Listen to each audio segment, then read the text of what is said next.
প্রেম ভালোবাসা যেমন বেড়ে যায়, ঠিক তেমনইভাবে গরমও কিন্তু দিন দিন বেড়েই চলেছে। তাই এই গরম সহ্য করতে না পেরে নিয়ে চলে আসলাম আঙুরের জুস।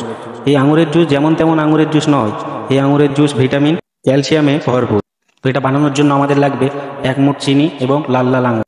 তো প্রথমেই আমরা সাদা পানি দিয়ে আঙুরটাকে বয়েল করে নিয়েছি ভালো করে। তোমরা চাইলে বয়েল না করতেও পারো, কিন্তু বয়েল করলে আঙুরের টেস্টটা আরও বেশি হয়ে যায়।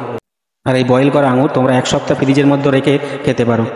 এবার একটা খালি জার নেব, জারের ভেতরে কিছুটা চিনি দেবো, দিয়ে প্রয়োজন মতো আঙুর দেবো, আঙুর দিয়ে ওটাকে পুরো ভালোভাবে মিক্স করে নেব।